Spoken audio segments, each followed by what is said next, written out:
എല്ലാ വർഷവും മാറി മാറി വരുന്ന ഈസ്റ്റർ ദിനങ്ങൾ എങ്ങനെയാണ് നിശ്ചയിക്കുന്നത് എന്നാണ് ഇന്ന് പറയുന്നത്.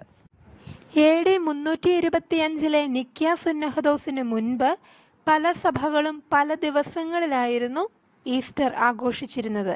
എന്നാൽ AD 325 നിക്യ സുന്നഹദോസിന് ശേഷമാണ് എല്ലാ സഭകളും ഒരു ദിവസം ഈസ്റ്റർ ദിനം ആഘോഷിക്കുന്നത്. എങ്ങനെയാണ് കലണ്ടറിൽ ഈസ്റ്റർ ദിനം നിശ്ചയിക്കുന്നതെന്ന് നോക്കാം.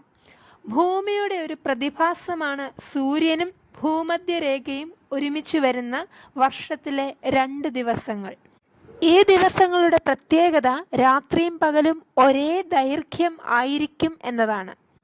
ഈസ്റ്റർ ദിവസം കാൽക്കുലേറ്റ് ചെയ്യുന്നതിന് വേണ്ടി ബേസ് ഡേറ്റ് ആയിട്ട് എടുക്കുന്നത് മാർച്ച് 21 ശേഷം വരുന്ന വെളുത്ത വാവു ദിനം അഥവാ പൂർണ്ണ ചന്ദ്രദിനമാണ്. ആ ദിവസത്തിന് ശേഷം വരുന്ന ആദ്യ ഞായറാഴ്ചയായിരിക്കും ഈസ്റ്റർ ഞായറാഴ്ചയായി ആഘോഷിക്കുന്നത്. അതുകൊണ്ട് തന്നെ എല്ലാ വർഷവും ഈസ്റ്റർ ഞായറാഴ്ച വ്യത്യസ്ത ദിവസങ്ങളിലായി വരുന്നത് കാണാം.